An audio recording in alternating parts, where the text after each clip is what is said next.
warnanya nggak putih bersih kayak gitu, Pak? Iya, justru lebih bagus kayak beginian. Kalau ada baju banyak juga bagus ini. Agak kotor kayak gitu, Gini Pak. gimana bagus nih. Ini cuma kotoran sedikit. Tuh, diusap juga nggak ada tuh, ya kan? Ini apa, Pak? Ya lumayan buat tambah itu awet. Nantinya bisa menyebabkan kanker, bahkan bisa menyebabkan kematian. Pasti nggak asing kan kalau dengar kue pancong. Jajanan tradisional yang basisnya dibuat dari kelapa ini memang cocok kalau jadi teman ngopi or ngeteh. Gurihnya dapat dan ada sensasi krenyes-krenyes kelapa mudanya kalau digigit. Asli nikmat banget dah. Tapi jangan mentang-mentang doyan terus hilang kontrol kalau makan. Bisa berabe nanti. Lah emang ada masalah apa sih sama kue pancong ini? Biar nggak makin penasaran, tonton Buser Investigasi. Tega, kelapa busuk jadi kue pancong. Nggak bohong. Tahu sama jajanan satu ini? Yaps, kue pancong. Makanan tradisional satu ini basis penyukanya lumayan banyak. Selain murah, rasanya juga enak pol. Tapi jangan mentang-mentang doyan terus hilang kontrol ya. Soalnya seorang teman bisikin hal nggak ngenakin tentang produksi kue pancong model gini. Tapi ingat ya, bukan yang kita lihat ini targetnya. Ini mah aman-aman aja.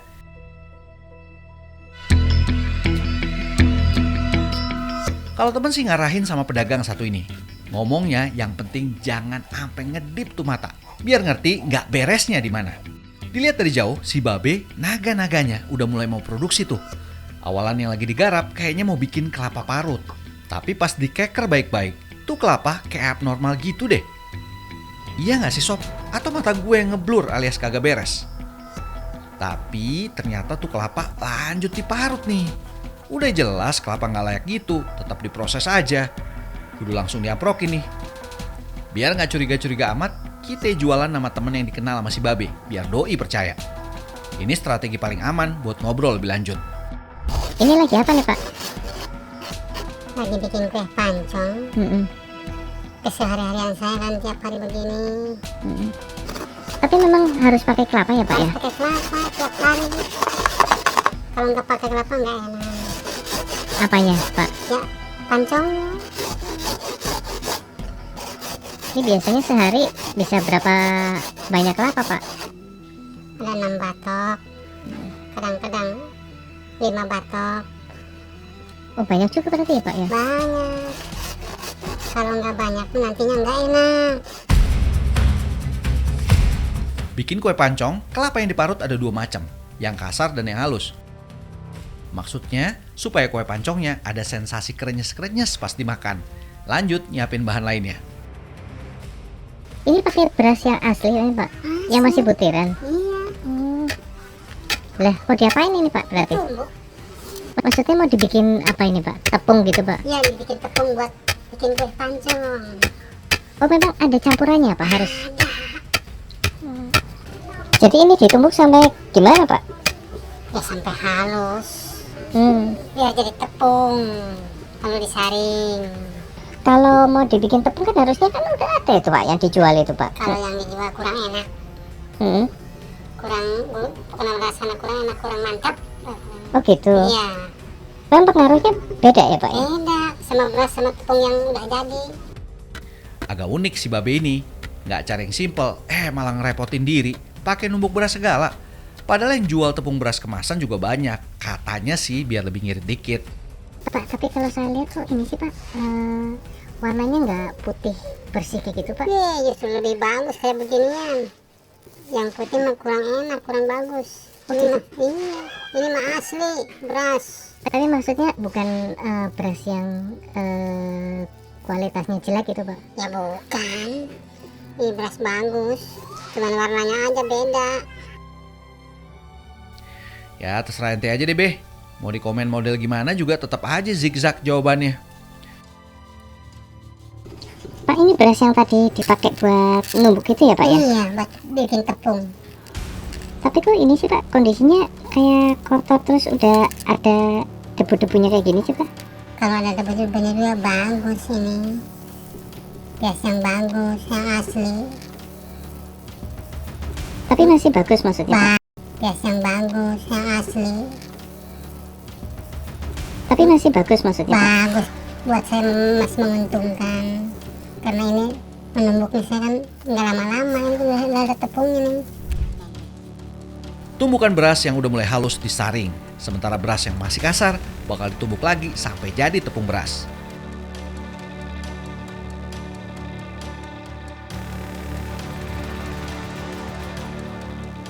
Next step, si Babe gercep langsung bikin adonan kue pancong.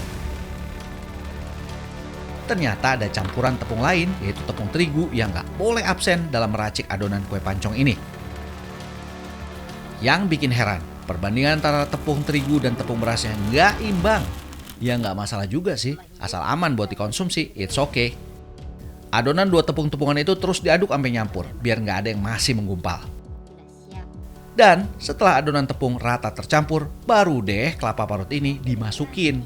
Kelihatannya kayak nggak ada masalah, tapi sebenarnya Ini kelapa yang tadi dipakai itu, Pak. Ya iya, yang mana lagi, nggak ada lagi. Tapi kok warnanya kayak gini, Pak? Agak kotor kayak gitu, Ini Pak. gimana, bagus ini mah cuma kotoran sedikit tuh, diusap juga nggak ada tuh, ya kan, dibuang tuh. Tapi bukannya udah agak berlendir itu, Pak? Enggak, nanti digosok di rumah kan bagus, dicuci sama air. Pakai tangan juga udah masih bagus.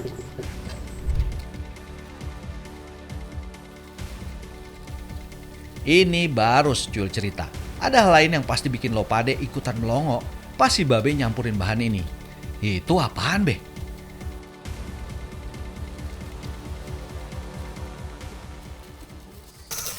Ini apa, Pak? Yang barusan tambahin itu, Pak? Ya itu, biar tambah enak, tambah kenyal. Buat pengenyal, Pak. Iya, Loh, bukannya tadi sudah pakai tepung beras, Pak? kalau tepung beras kurang enak, kurang kenyal. Kalau pakai ini mah lebih kenyal, lebih enak.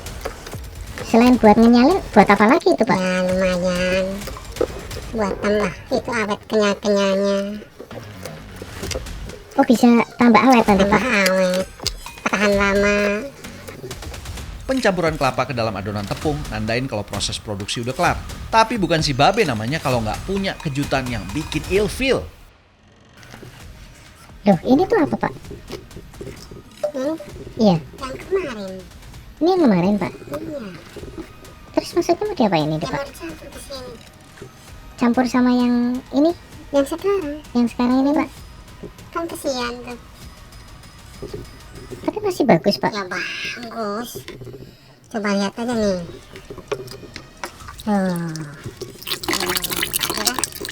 Tuh, Hmm, sama masih sama kayak yang gini. Ya kan?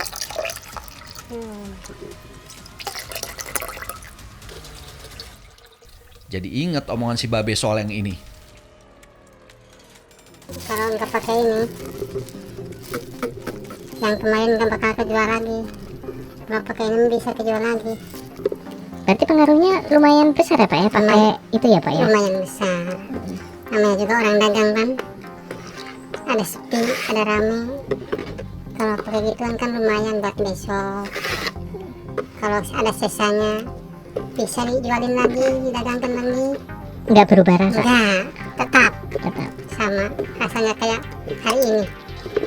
Walaupun ini disimpan buat besoknya? Bisa.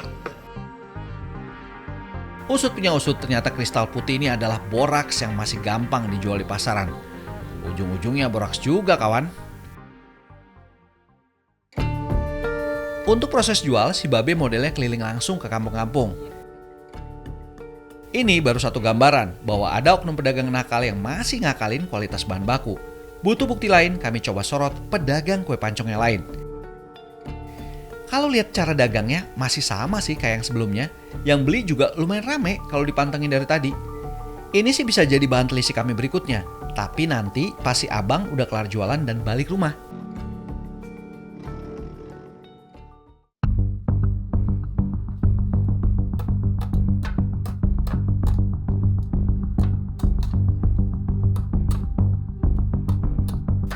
Mumpung kawan kenal juga nih sama si abang, kami coba pantau dari jauh. Kayaknya si abang lagi mau bikin adonan kue pancong lagi nih. Info dari kawan sih, si abang jualannya pagi sore. Mungkin ini lagi nyiapin buat yang sore kali ya. Habis kalau lihat bahannya sama aja sih, pakai kelapa juga. Kalau lihat model kelapanya, gimana menurut ente? Tapi yang bikin salah fokus, lihat deh parutan kelapa yang lagi dipakai. Berkarat bos, ngeri bener, nggak bahaya tuh. Samperin deh sekarang, biar nggak kelamaan. Berarti kelapanya masih banyak ya Pak ya? Kuncinya itu di kelapa. Kalau kelapanya lebih banyak, ya mungkin rasanya lebih enak. Apanya? Rasa pancongnya itu. Oh gitu. Tuh. Terus si abang ngedadak nyampurin kelapa yang udah dikeresekin sebelumnya. Udah gitu warna kelapanya jomplang banget pula. Jadi makin kuat dugaan gue kalau ada yang nggak beres sama kelapa yang diparut sebelumnya. Loh ini apa juga? Kelapa juga Pak? Kelapa, kalau tadi yang marut kasar, ditambah yang kelapa yang halus, parutan halus. Oh kenapa harus ini Pak? Ada yang kasar dan ada yang halus Pak? Ya untuk hasilnya baik, mungkin dicampur yang kasar sama yang halus disatuin. Tapi harganya beda nggak Pak? Antara yang utuh sama yang sudah parutan seperti ini Pak? Oh, beda. Kalau yang parutan, teman saya ada yang jual lebih murah. Kalau untuk yang jualan ya kita ambil yang itu aja, teman saya. Berapa itu Pak? Itu 2 kereseknya 20.000, 2 kantong tuh 20.000. 2 kantong 20. 20.000. Itu kalau per butir dijadiin butir itu 4 butir kelapa. Saatnya bikin adonan kue pancong.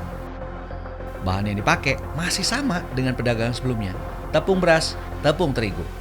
Perbandingan tepung terigu dan tepung beras juga sama, nggak imbang. Tepung terigu lebih banyak. Alasannya ngirit budget belanja bahan. Justru tepung terigunya lebih banyak ya Pak ya? Iya. Perbandingannya berapa itu Pak? Tepung berasnya setengah kilo, terigunya 2 kilo, 3 kilo. 3 kiloan ya Pak ya? 3 kilo. Oh berarti perbandingannya ini ya lebih banyak tepung terigunya berarti ya Pak ya? Betul, ya nyiasati ini supaya untungnya lebih, ya lumayan lah. Terus ngomongnya apa nih Pak? Garam apa Pak? Ya tinggal bilang aja garam blang.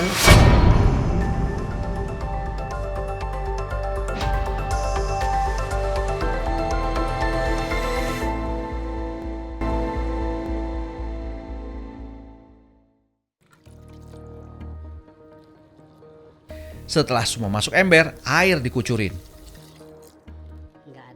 Garam ikut masuk biar kue pancongnya makin gurih. Si abang nape juga pakai acara cuci tangan gitu sih? Jorok dah ah. Proses pembuatan adonan kue pancong emang gak ribet dan bahan bakunya pun gampang dicari di mana aja. Ntar dulu. Itu apa lagi bang? Jangan-jangan sama kayak yang udah-udah. Ini apa Pak? Oh ini garam. Buat apa ini Pak? Ya tambahan buat ini, buat lebih gurih. Kalau kelapa kan pakai ini kan lebih mantap. Loh bukannya tadi udah ditambahin garam ya Pak ya? Kenapa harus ditambahin garam ini juga Pak? Oh lain lagi. Ini kan kalau kelapa kan cepat basi ya. Ya ini kalau pakai garam ini ya bisa tahan lebih lama. Bisa untuk sampai jualan seharian lah. Kalau pakai ini, Ya, garam ini? Iya betul. Kalau nggak pakai Pak? Kalau nggak pakai itu biasanya 5 jam juga sudah basi. Dari pasar tradisional juga banyak. Terus ngomongnya apa nih Pak? Garam apa Pak? Ya tinggal bilang aja garam blang. Mungkin yang jualan juga sudah pada paham lah, udah pada tahu. Oh my god, template yang ngerugiin konsumen banget nih. Lagi-lagi Bleng alias Boraks ikut bermain. Ada lagi nih yang ngawur. Coba tengok deh. Bahan kelapa yang dipakai udah mulai busuk cuy. Ini kelapa tadi kebanyakan cuy. Terlalu banyak kelapa jadi bisa buat besok. Tapi kok kondisinya seperti ini Pak? Oh ini emang kayak gini tuh. Masih bagus ini, masih bisa dimanfaatkan. Tinggal dibuang yang ininya aja tuh. Tuh hasilnya masih bagus kan. Kalau kita buang apalagi dicuci bersih. Bukannya busuk ini Pak? Ya kita yang terlalu busuknya kita buang. Tuh masih bisa kan buat besok. Boleh sih ngirit bahan, tapi yang nggak gitu-gitu amat bos. Emang dikira kita nggak lihat kali ya?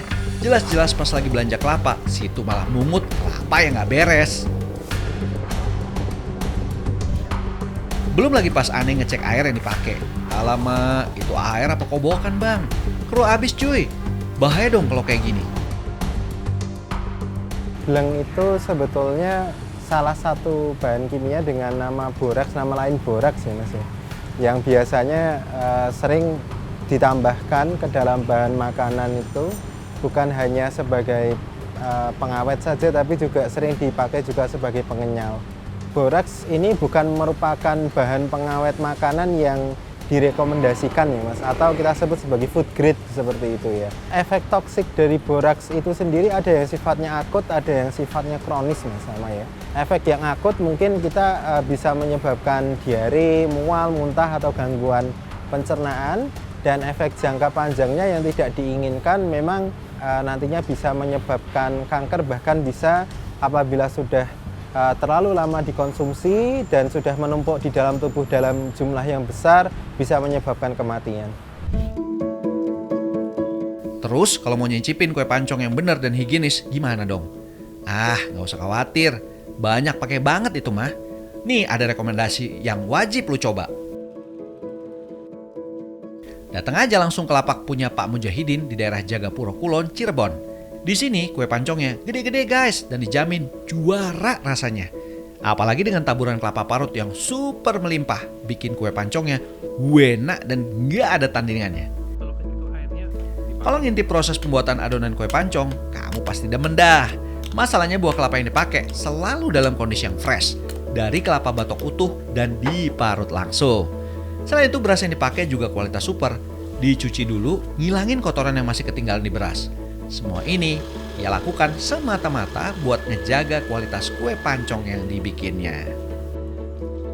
Saya itu bikin bahan bakunya tuh ya kelapa 40 butir sama tepungnya. Tepungnya 25 kilo. Tepungnya tepung apa Pak? Tepung itu beras dadak giling itu. Ya alasannya itu biar rasanya enak ya, nikmat itu. Ya kalau nggak habis ya dibuang lah, kan udah basi. Lebih 4 jam itu adonan udah basi.